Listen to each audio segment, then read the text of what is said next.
Jaya Radha Madhava Kunja Bihari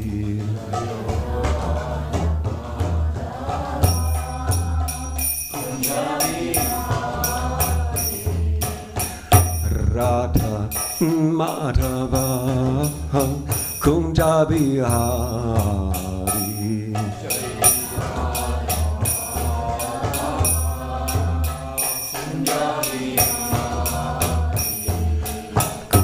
Jana Valapa Girivara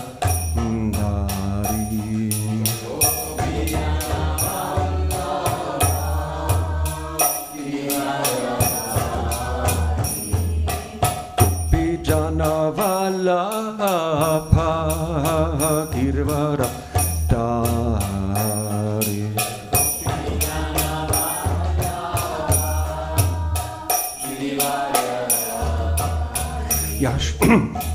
Yashodanandana Brajajana Ranjana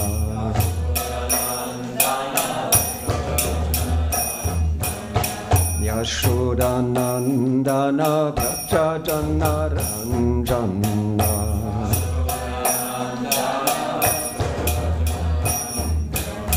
Jamuna Tira Vanachari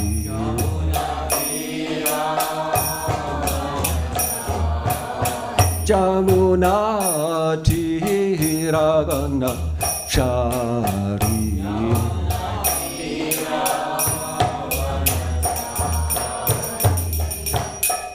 Radha Madhava Kunja Bihari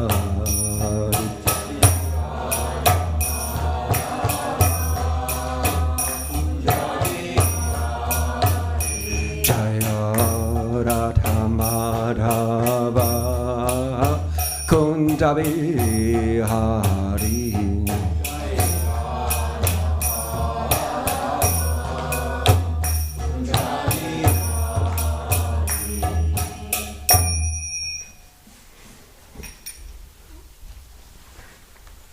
Thanks.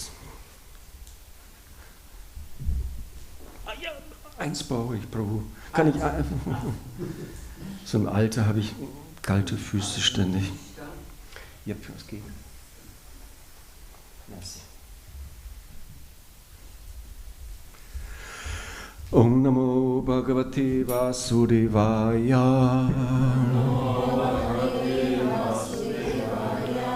Om Namo Bhagavate Vasudevaya.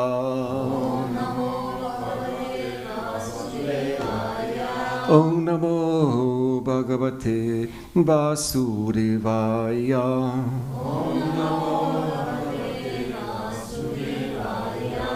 Om Agyantimirandasya Gananjana Shalakaya Chakshurunmilitam Yena Tasmai Shri Gurave Namaha. Jaya Shri Krishna Chaitanya Prabhu Nityananda Shri Advaita Gadadhara Shri Vasadi Gaura Bhakta Vrinda. Hare Krishna Krishna Krishna Hare Hare Hare Rama Rama Rama Hare Hare. So, day before yesterday,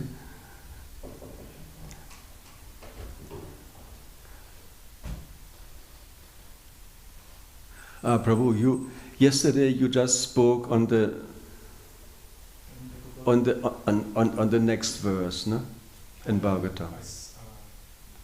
The next is 59. 58. Now it's 59, no? Yes, now it's 59. Right. Thank you. Hare Rama.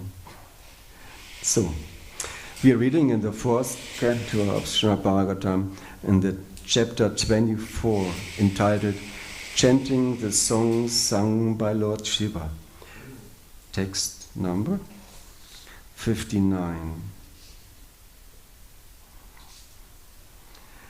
Nayasya chitang bahirartha vipramang tamo guhayang cha vishuddhama vishat Yat Bhakti Yoga Nugrahitam Anjasa Munir Vichaste Nanu Tatradi Gatim.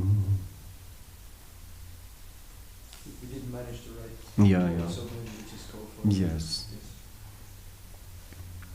We keep it simple. Na. Never. Yasya.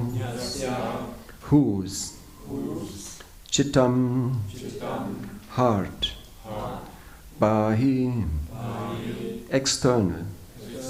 Artha. Interest. Vibramam. Bewildered. Tama.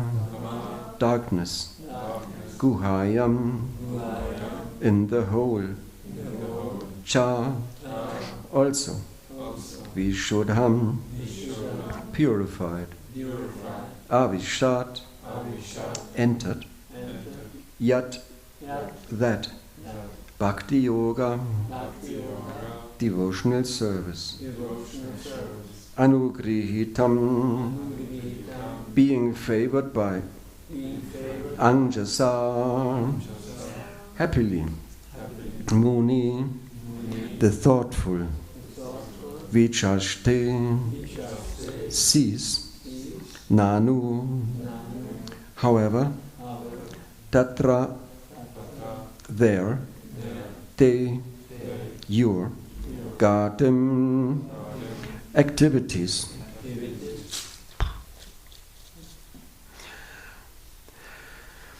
Translation: the devotee whose heart has been completely cleansed by the process of devotional service and who is favored by Bhakti Devi does not become bewildered by the external energy, which is just like a dark well. Being completely cleansed of all material contamination in this way, a devotee is able to understand very happily your name, fame, form, activities, and so on. Purport.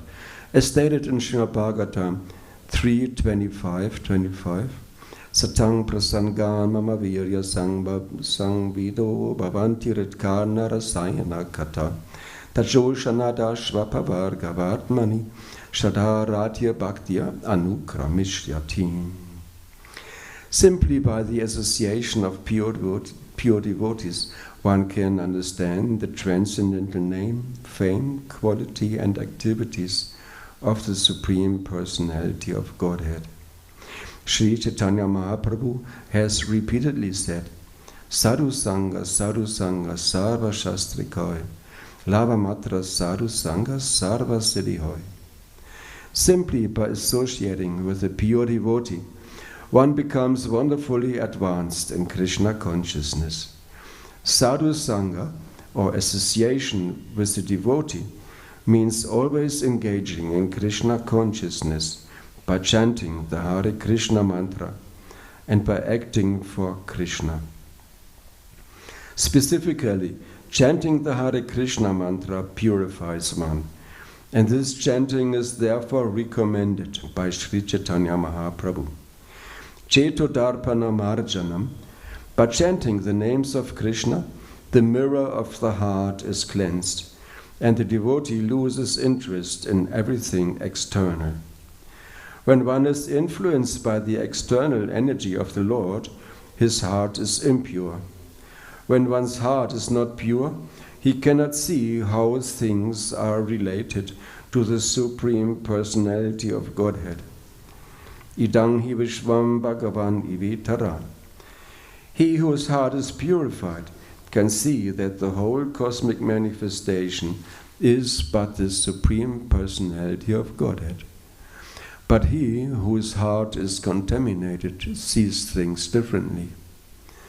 Therefore, by satsanga, or association with devotees, one becomes perfectly pure in heart. One who is pure in heart is never attracted by the external energy, which urges the individual soul to try to dominate material nature. The pure heart of a devotee is never disturbed when he executes devotional service in the form of hearing, chanting, remembering, and so on. In all, there are 9 processes one can follow in the execution of devotional service. In any case, a pure-hearted devotee is never disturbed. The Bhakti Yoga process must be carried out by avoiding the 10 offenses one can commit while chanting the Maha Mantra and the 60. I repeat. The Bhakti Yoga process must be carried out by avoiding the 10 offenses one can commit while chanting the Maha Mantra and the 64 offenses one can commit while worshipping the deity. When a devotee strictly follows the rules and regulations, Bhakti Devi becomes very much satisfied with him, and at that time he is never disturbed by anything external. A devotee is also called a Muni. The word Muni means thoughtful. A devotee is as thoughtful as a non-devotee is speculative.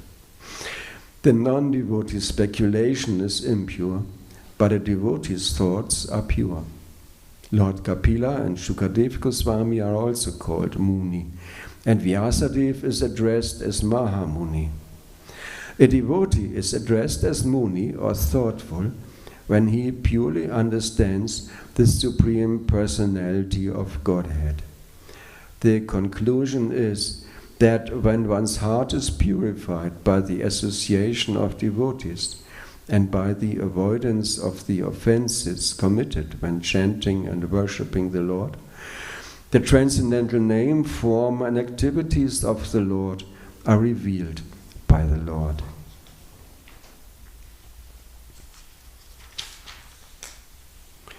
Nayasya chittang bahirartha vipramang tamo guhayang chavishuddhama vishat yat bhakti yoganu grihitam angjasa munir vichashte nanu tatrate gatim. The devotee whose heart has been completely cleansed by the process of devotional service and who is favored by Bhakti Devi does not become bewildered by the external energy, which is just like a dark well. Being completely cleansed of all material contamination in this way, a devotee is able to understand very happily your name, fame, form, activities, and so on.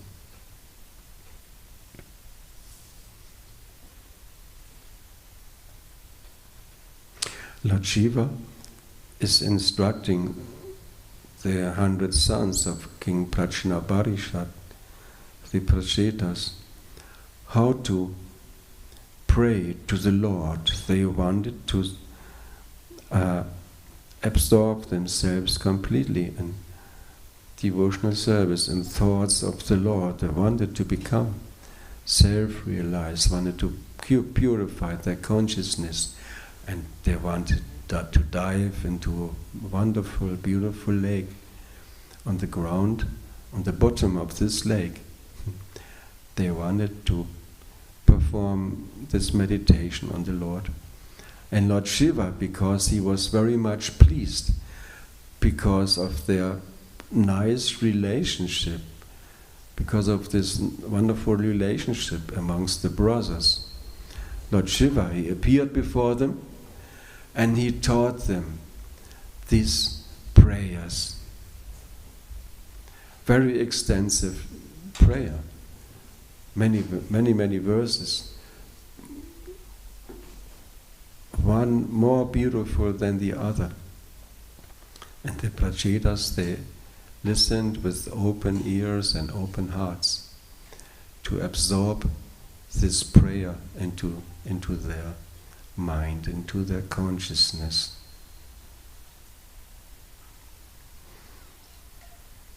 So, such practical instruction of Lord Shiva.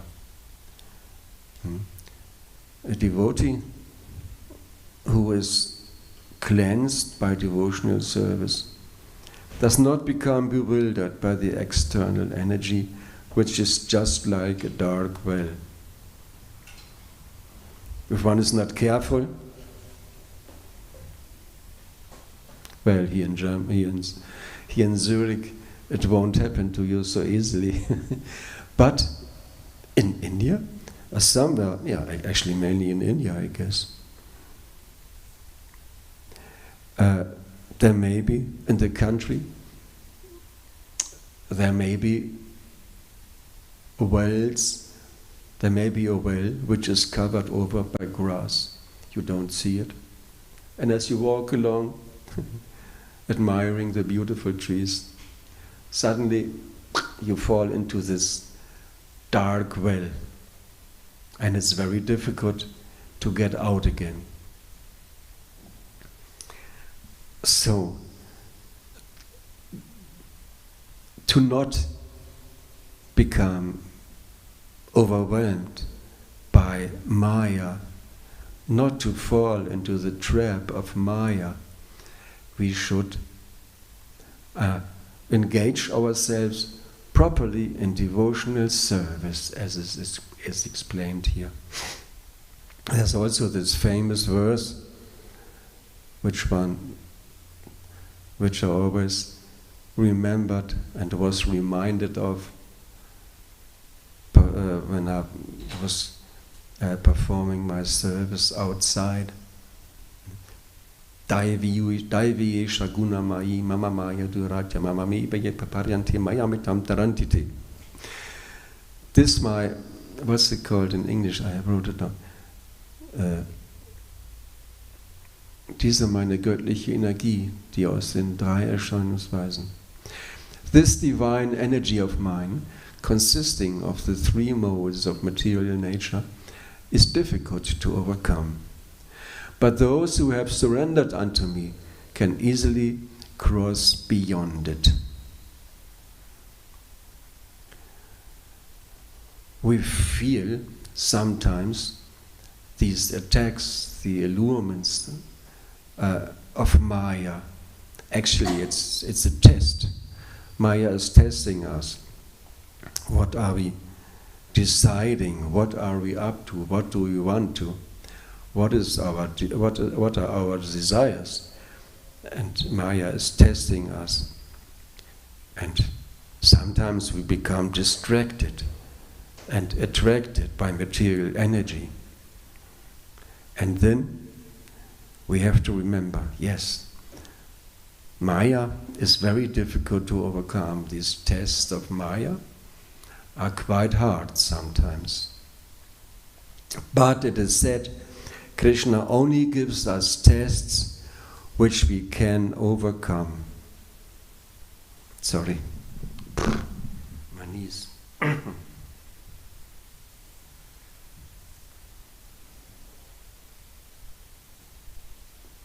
you like a chair? No, it's okay. If I sit like this, it's okay. I had operations on both knees. Yeah, this body.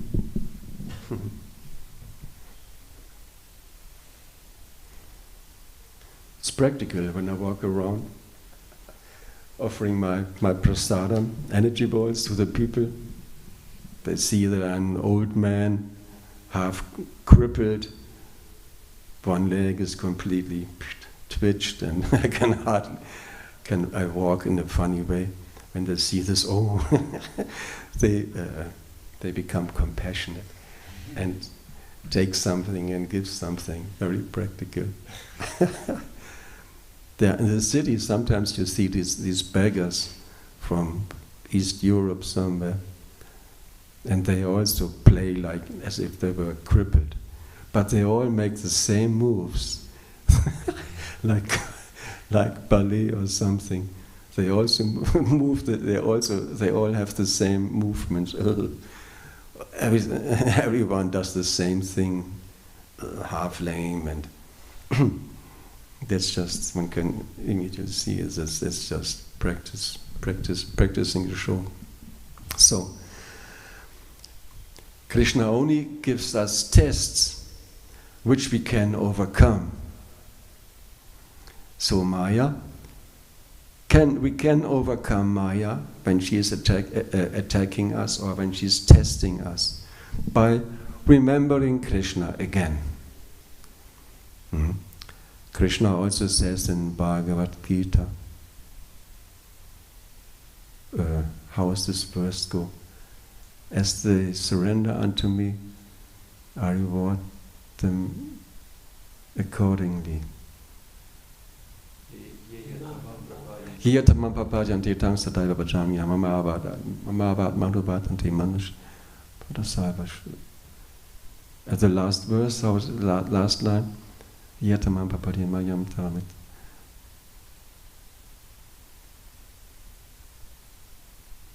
Yeah, the last, yes, that's this verse. Krishna says, as they surrender unto me, I reward them accordingly. Every follows my path in all respects. Actually, also translate, as they surrender unto me, I reveal myself, Krishna says. As one surrenders to Krishna, Krishna reveals himself. And the Prabhupada gives the example of an impersonalist. He surrenders to a certain degree. Well, he can accept the effulgence of Krishna, but only impersonal. He cannot accept that there is a person superior to him. Prabhupada says that that's the last trap of Maya, this envy that is still there in our hearts. That is still there in our hearts. No?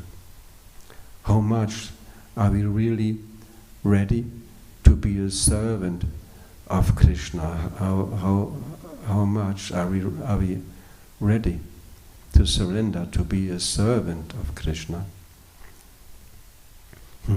Only when we understand, when we begin to understand Krishna's qualities, Krishna's wonderful nature, then we can start to surrender to him more and more. The impersonalists, they want to become liberated from their suffering of this material world. And when they attain liberation, freedom from the material modes, when they somehow, by transcendental knowledge, by developing knowledge, when they can uplift themselves above the lower modes, above the material modes, and attain the platform of Brahman, attain the realization that they are not this body, but spirit, soul. That is very nice. But Prabhupada said all these different personalities, they are transcendentalists, impersonalists too, and the yogis, they are trying to perceive, trying to understand their super soul in their heart. They are accepting Krishna, but also only to a certain degree, and Krishna, he reveals to them also in a certain degree. Only if one performs devotional service, then Krishna reveals himself completely. Only when we are ready to serve Krishna in any way, in any or in all of the three processes of devotional service, by hearing about Krishna, speaking about Krishna, only thinking of Krishna, no? Serving him only, finally becoming Krishna's friend. No? We hankering after this. As bhaktas, the male bhaktas, they hanker, oh yeah, I want to become a cowherd boy, I want to become a friend of Krishna. The Madhurijas, I think they want to become gopis. Anyway, so friendship, and finally surrendering everything to Krishna. When we engage in these, in the processes of devotional service, we become liberated, to become free from the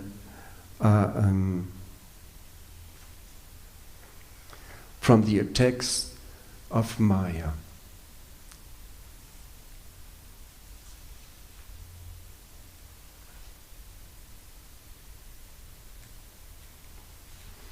And the Prabhupada explains how we purify our heart, namely by associating with devotees, sadhu sangha, savak, shastrikoi, and the first and foremost process to purify our consciousness is the chanting of the holy name. Every morning we remember the Shikshashtaka. That was not isn't it?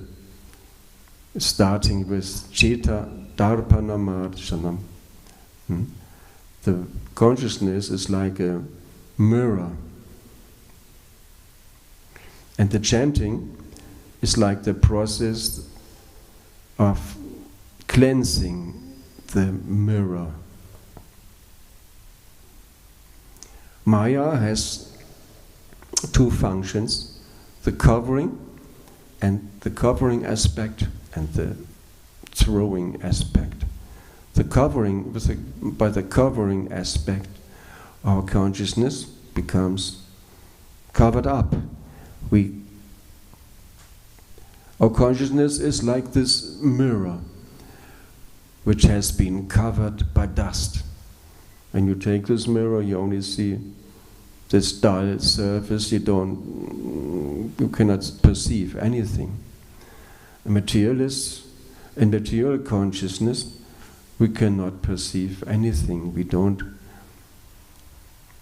cannot even perceive who we are. We identify with our body. We are on the platform of false ego. We are not able to see who we are. This body is something 1 meter 70, 80 something. And in one class I heard Prabhupada saying that the living entity, actually we are very, very minute, no? As big as the 10,000th part of the tip of a hair. Tip of the hair we cannot perceive. And if we would split this imperceivable tip of the hair into 100 parts and take one of these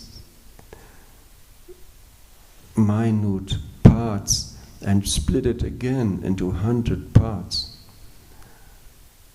the tip of one of these parts, that's our actual size.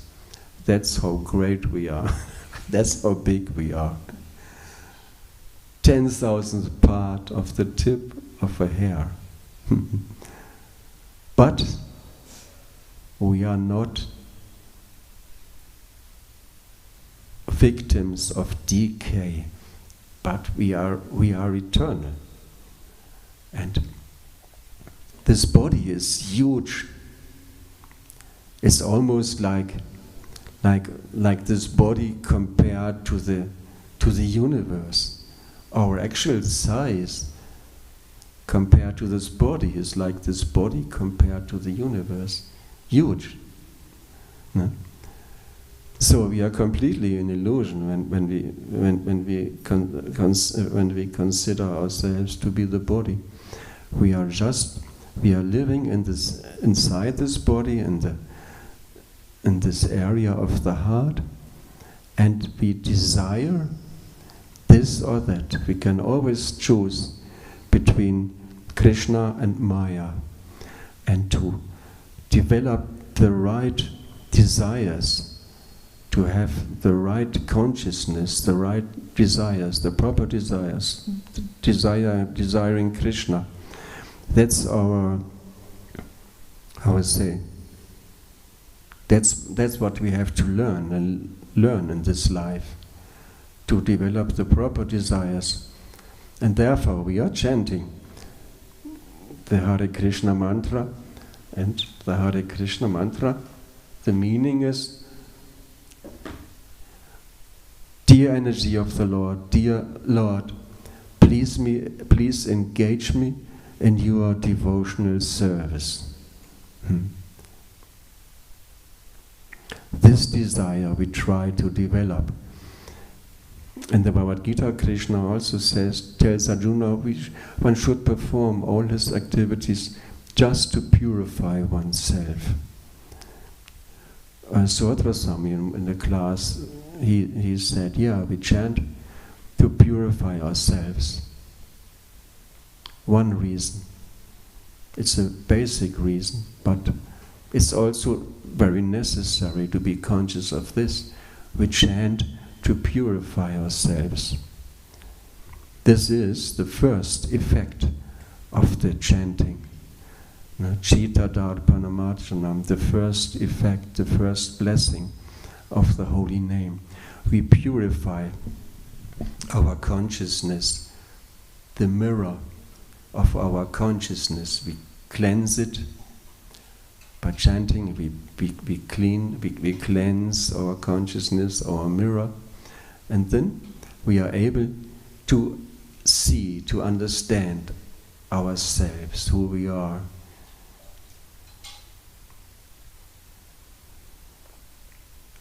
I don't remember where. The blessings, the effects of the chanting are counted, and the first effect of chanting the Hare Krishna mantra is that we are able to perceive who we are. We are able to perceive that we are eternal, that we are staying inside this body. We may not be able to perceive our size or our identity, but we can perceive that we're not this body, that we just are present in this body. Like Suhatra Swami, when we realize that our eyes are looking through these eyes. In one song, I like this very much. The eyes that look through these eyes. Our real eyes are inside this body, and we're looking through these eyes, like we are looking through glasses. So inside the body, we are present. By chanting the holy name, we can purify ourselves. The first result is we are able to realize that we are eternal, that we are not this body who is prone to decay. This body will get old, and it's happening fast. When I look back, my body is 71 years old, and these decades, they passed quickly, like weeks. Now, summer's over, winter is coming. Suddenly it's Christmas, no presents. And then, we're waiting, spring will come, when is this horrible time over? Spring comes, the flowers appear, the trees get green again. For some weeks, summer, then, oops, trees get yellow again. The leaves start falling, again winter. Zack, zack, 1 year after the other. It passes quickly. So this body, it won't last long. But we can realize, by chanting the holy name properly, we'll realize we are just staying in this, we are present in this body, but not the body. And if we chant properly, nicely, we can, here it is said, we can very happily understand Krishna's name, fame, form, activities, and so on. That reminded me of one verse in the Nectar of Devotion. Syat Krishna nama charitari stitapya vidya pitopadasya rasanasna rauchikanu kentvadarat aduninang kalutsaya vajishta svatvi kramat bhavati tat gadamula hantri. The holy name, character, pastimes, and activities of Krishna are all transcendently sweet like sugar candy. Although the tongue of one afflicted by the jaundice of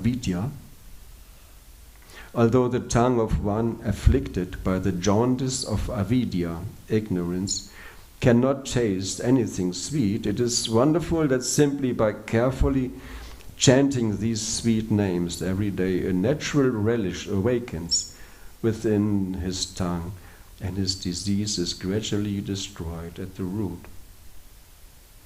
The purport poet writes, despite this disease, if one with great care and attention takes to Krishna consciousness, chanting the holy name, his ignorance will be destroyed.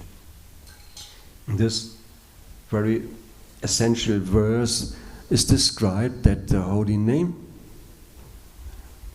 destroys our ignorance. The holy name,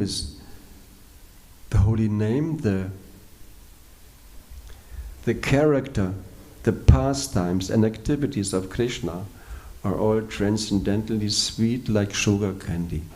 The holy name is sweet like sugar candy, and the purport poet writes, if somebody is influenced by the mode of ignorance, he is not able to appreciate the sweetness of the holy name and of Krishna's character, his nature. We cannot perceive and appreciate Krishna's sweetness, Krishna's real nature. But for us, it's bitter. Oh no, I have to. Why do I have to do it? Always me. Why do I have to give the class? I wanted to take a rest.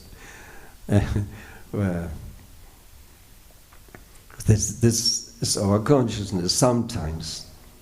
We don't like to do it, we want to do something else, which is our desire. This lack of appreciation of devotional service, of Krishna's nature, is there when we are influenced by the mode of ignorance. Then the devotional service is bitter. When we chant our rounds in the morning, it's not always that we taste the sweetness of the holy name. No. Often we are just working ourselves through the 16 round. Okay, again one more. Okay, right on. Next one, yeah. And one devotee said in the class, it's hard work. Chanting is hard work. Actually it is. To concentrate on hearing. No? It's not easy, it's hard work.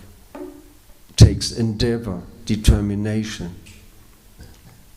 With great care and attention, it is said, Prabhupada writes in the purport, in the Nectar of Instruction, with great care and attention, one should chant the holy name. to purify the consciousness with great care. Careful means to pronounce each and every syllable of the Maha Mantra. Care, with great care, and attention, with great care, chanting properly, and with great attention. That means attentive, we're listening, we're hearing. Sometimes devotee wrote, one devotee wrote, Prabhupada, what do we think of what should we think of when we're chanting? And Prabhupada said, there's no meaning of thinking. You just chant the Maha Mantra and hear what you are chanting. That's all. Also in this famous record that devotees produced, Prabhupada speaks on the meaning of the Hare Krishna mantra. He says, this Krishna consciousness is the original energy of the living entity. When we hear this sound vibration, our consciousness gets purified. When we hear, it sounds so simple, and we easily overhear this statement, and we don't take it as being so important. But several times Prabhupada speaks about this. So there's somewhere I have a collection of, here, chanting. One statement of Prabhupada.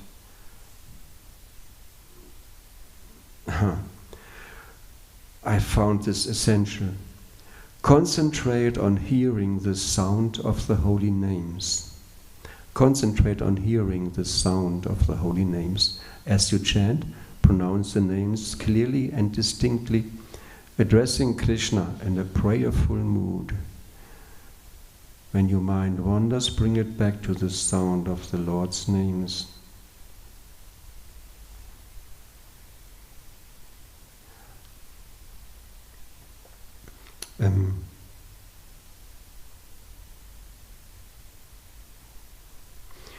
Here's another statement, another quote.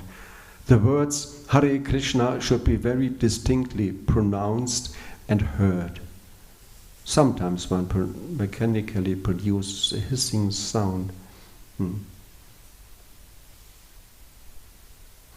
Here's the statement. The chanting process is that you chant with your tongue, Hare Krishna, and hear. That's all. Then you are saved. Hare Krishna must be chanted by the use of tongue, and you hear it. That's all.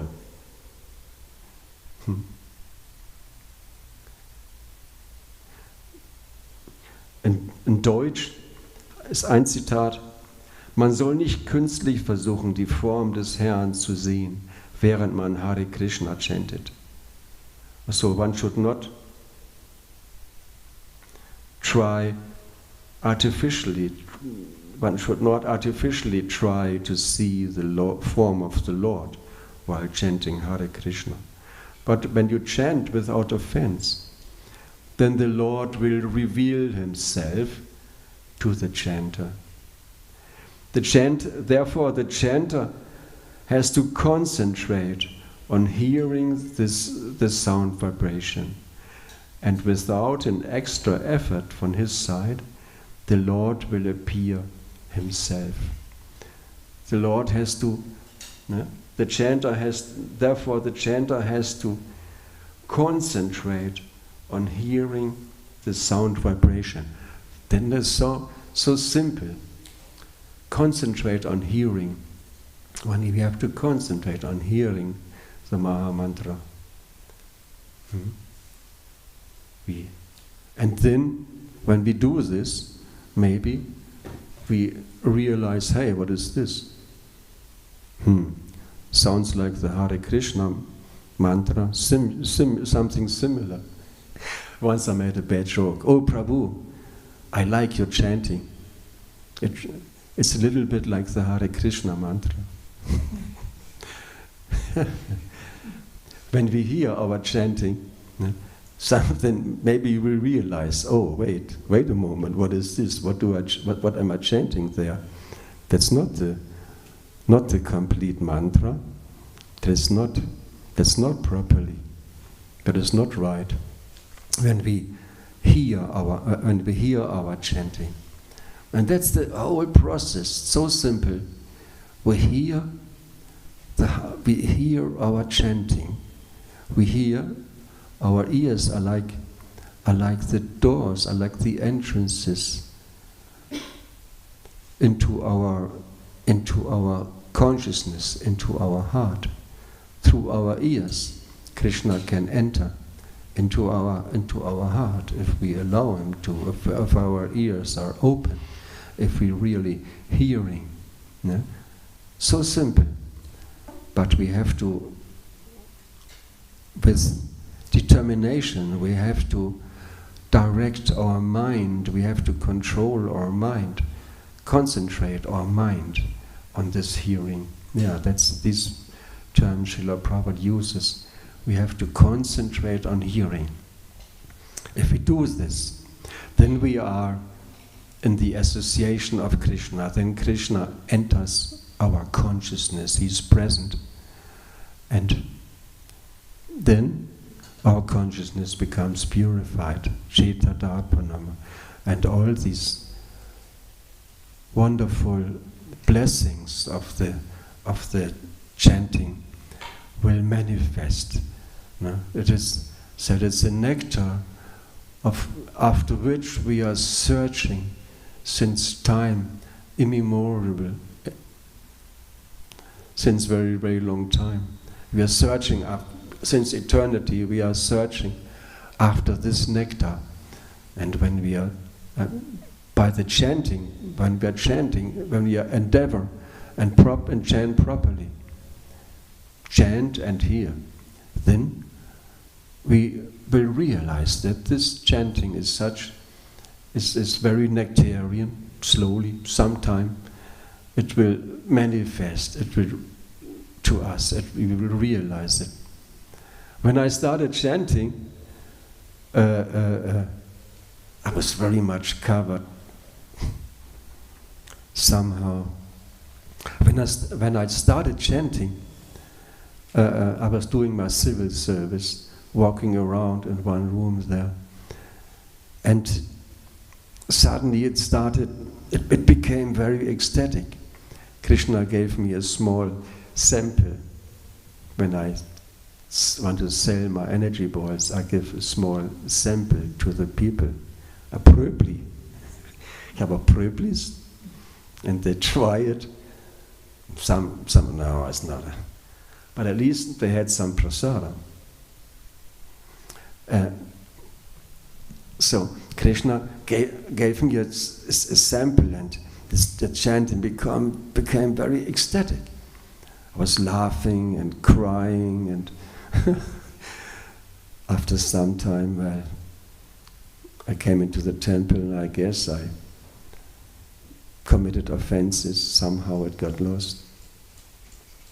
Ramanujacharya, he was traveling with some of his disciples, and after taking prasadam, the disciples took the leftovers. There were some leftovers or some small particles of the Mahaprasadam of Ramanujacharya, and the devotees didn't want to throw it away.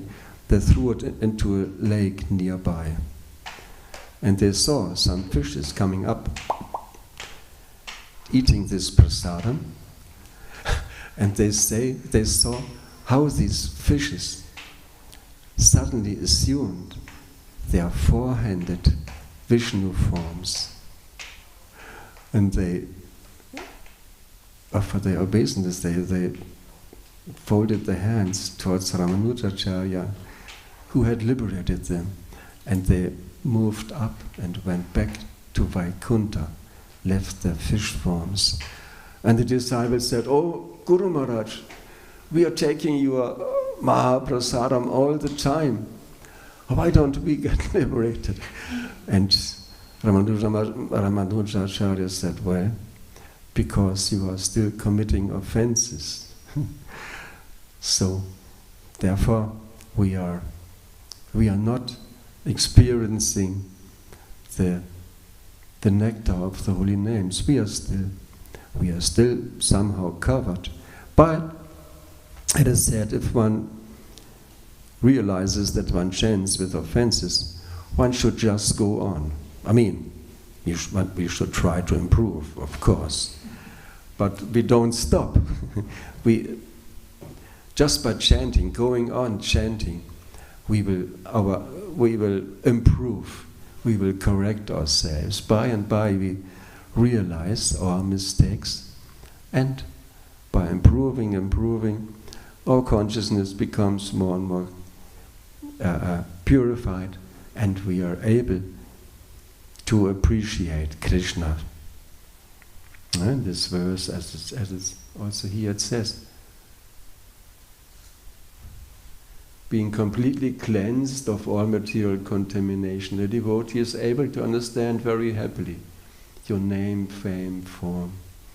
Then we are able to appreciate Krishna more and more. This nectar of instruction, this verse, somebody who has jaundice in India, sometimes it happens to devotees, Prabhu, come near. Hey, you're completely yellow.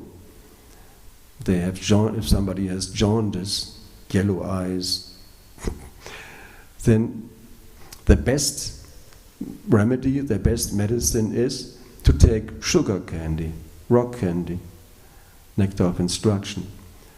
And when you have jaundice, candy, the sugar tastes very bitter.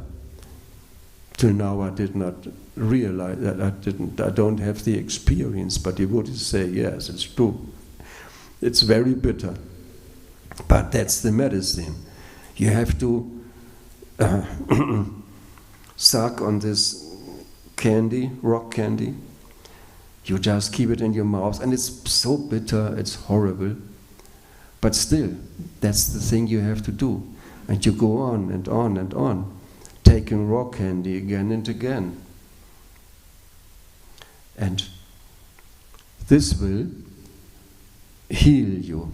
This will make you healthy again. After some time, the disease vanishes, and you start to realize, oh, yes, it's sweet, nice. Another rock candy.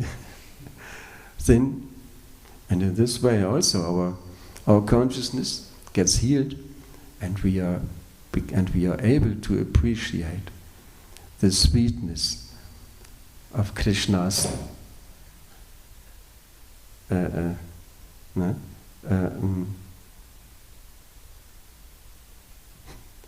heilige Name, of Krishna's name, his nature, his character, his form, and his pastimes. They are all very sweet. Krishna's nature, when we Nectar of Devotion, we read how sweet Krishna is. He's so humble, and he's so when we were small, our parents teach us these terms, der liebe Gott, the dear God. That God is very dear, very kind. Krishna is very kind. And the Bible somewhere says, ich, der Herr, dein Gott, bin ein rachsüchtiger Gott. I am revengeful, looking for revenge. God is always angry, sitting up on the clouds, and if you do something, boom, down he throws a lightning stroke or something. That's not Krishna like that. Krishna is very dear, very kind. Prabhupada says the love of Krishna towards the living entities, the best it can be compared to the love of a mother to the child.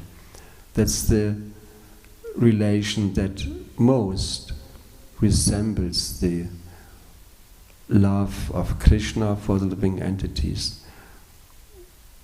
Sometimes when you're traveling in the Straßenbahn here and you see mother with small children, and you remember, yeah, your mother was your best friend, and you see the mothers, how they take care of the small children, carrying them.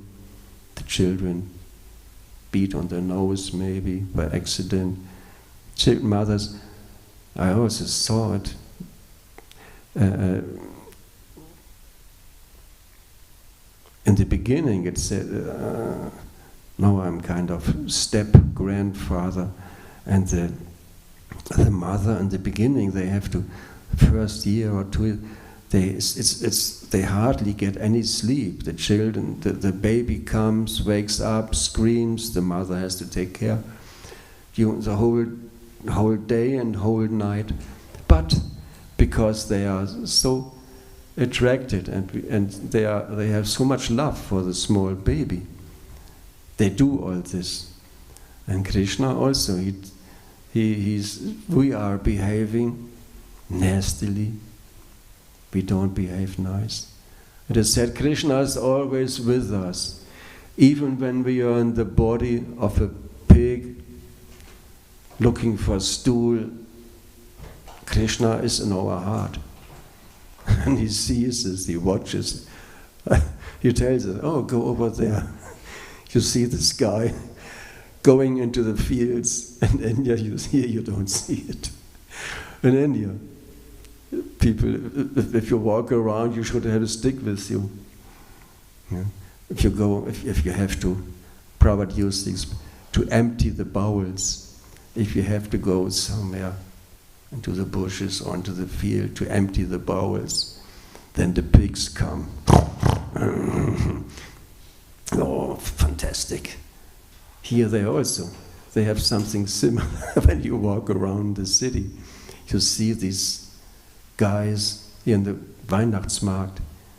They are frying these sausages, roasting them on the fire.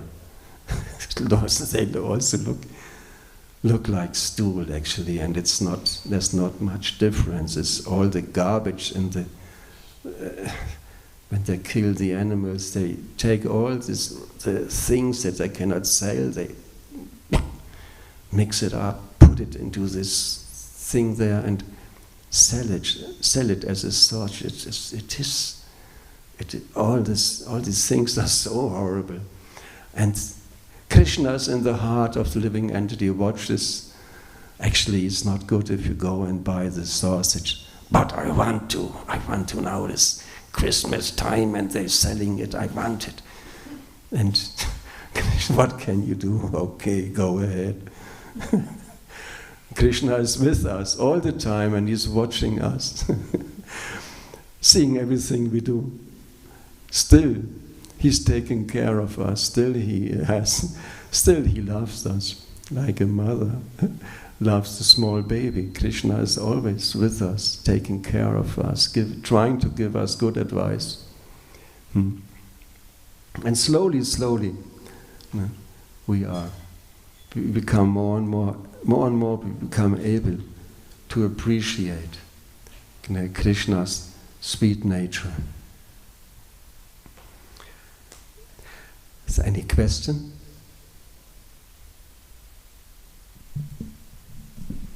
No question of it. It's between the... Yeah, okay. That's the non-working mind. Okay. They're just gone. Sure, Barbara talk.